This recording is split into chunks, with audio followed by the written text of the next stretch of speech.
Hello friend, स्वागत है आपका हमारे न्यूज़ चैनल मार्केट न्यूज़ में। आगे बढ़ने से पहले एक डिस्क्लेमर, हम कोई सेबी रजिस्टर्ड एडवाइज़र नहीं है, तो किसी भी तरह के ट्रेड या इन्वेस्टमेंट से पहले या तो खुद की एनालिसिस करें या फिर किसी फाइनेंशियल एडवाइज़र की मदद लें।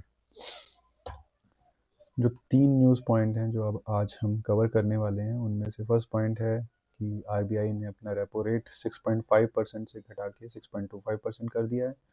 यानी कि बैंक्स के द्वारा दिए गए लोन कंपैरेटिवली सस्ते हो जाएंगे, जिसके कारण डिमांड बढ़ेगी। लोग housing loan, industrial loan, business loan, car loan लेना ज़्यादा पसंद करेंगे या ज़्यादा टेंडेंसी में लेंगे। दूसरा, उनकी स्पेंडिंग कैपेसिटी बढ़ेगी, तो नो डाउट थोड़ा सा इन्फ्लेशन राइज होगा। अभी आरबीआई ने ऐसा डिसीजन इसलिए लिया है क्योंकि मार्केट में थोड़ा सा रिसेशन चल रहा है, और साथ में क्योंकि इन्फ्लेशन ऑलरेडी कंट्रोल में है, तो ऐसा डिसीजन लिया जा सकता है। मतलब इतना मुश्किल नहीं है। सिमिलर इसी तर्ज पे यूएस के प्रेसिडेंट ट्रंप ने भी फेडरल रिजर्व को एक ये डायरेक्टिव दिया है कि आगे जो ये फेड अपना रेट्स का डिक्लेरेशन करेगा मई 6 या 7 को, उसमें भी आइडियली ये कट होने चाहिए। और उसका रीज़न वो बताते हैं कि वहाँ पे भी इन्फ्लेशन कम है और मार्केट गिर रहे हैं, तो ऐसा करने से लोगों की स्पेंडिंग कैपेसिटी बढ़ेगी, मार्केट में डिमांड बढ़ेगी, और कहीं ना कहीं ये जो लोगों को हेल्प करेगा।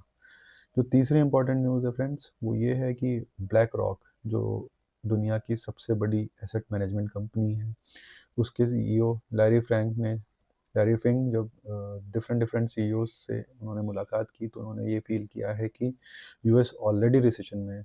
और ये केवल लॉरी फिंग का नहीं कहना है, बल्कि और भी कई एनालिस्ट ने इस चीज़ को क्लियर कट राय के तौर पे रखा है कि यूएस इज़ इन रिसेशन। तो किसी भी तरह के इन्वेस्टमेंट से पहले प्लीज़ थोड़ा सा एनालिसिस करें। सारे डिमांड एंड सप्लाई के जो भी एक प्रकार से सिनेरियोज बन रहे हैं, उनको ज़रूर ध्यान में रखें। तो दोस्तों, हमने ये न्यूज़ कवर कर ली है। अब हम ये थोड़ा सा अंडरस्टैंड करने की कोशिश करते हैं कि कैसे रेपो रेट या फिर ये जो फेडरल रिजर्व के इंटरेस्ट रेट हैं, कैसे हमारे मार्केट्स को अफेक्ट करते हैं। तो अगर फेड के रेट्स की बात देखें, तो फेड जब भी रेट में हाइक करता है, तो वहाँ की बॉन्ड यील्ड यानी कि यूएसए की बॉन्ड यील्ड बढ़ जाती है। तो एफआईआईज इंडियन मार्केट या और किसी मार्केट में पैसा लगाने के बजाय यूएसए की बॉन्ड यील्ड में पैसा लगाना ज़्यादा पसंद करते हैं, तो इंडिया से आउटफ्लो होता है एफआईआईज का, और मार्केट कहीं ना कहीं गिरता है। यूएसडी इस कारण से स्ट्रेंथन होती है और रुपये कहीं ना कहीं डिप्रिशिएट होता है।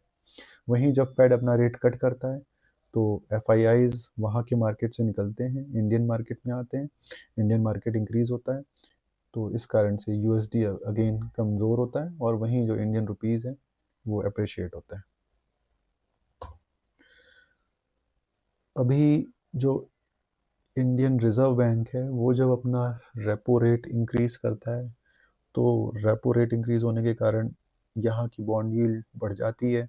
तो जो फॉरेन इन्वेस्टर्स हैं, उनको एक मौका मिलता है यहाँ पे इन्वेस्ट करके ज़्यादा रेट में ब्याज खाने का, तो वो इंडियन मार्केट की तरफ अट्रैक्ट होते हैं, जिसके कारण अगेन रुपी स्ट्रेंथन होता है, और लोन भी कॉस्टलियर हो जाते हैं अगर रेपो रेट इंक्रीज होता है। डिमांड कम होती है, प्राइसेस कंट्रोल रहते हैं और इन्फ्लेशन कम रहता है। सिमिलरली जब रेपो रेट घटता है, तो यहाँ के इंडिया के बॉन्ड यील्ड कम हो जाते हैं, तो एफआईआईज ये ट्राई करते हैं कि वो बजाय इस मार्केट के, इंडियन मार्केट के, किसी और मार्केट में जहाँ पे की इंटरेस्ट रेट ज़्यादा हो, वहाँ पे अपना पैसा लगाएं, तो रुपी कमज़ोर हो जाता है। सिमिलरली जब रेपो रेट कम होगा, तो ऑफ कोर्स लोन्स भी कम होंगे, तो डिमांड बढ़ेगी, स्पेंडिंग कैपेसिटी बढ़ेगी और इन्फ्लेशन बढ़ेगा। तो दोस्तों, आज के लिए बस इतना ही। चैनल को लाइक एंड सब्सक्राइब करना ना भूलें। थैंक यू, आपका दोस्त मार्केट साथी।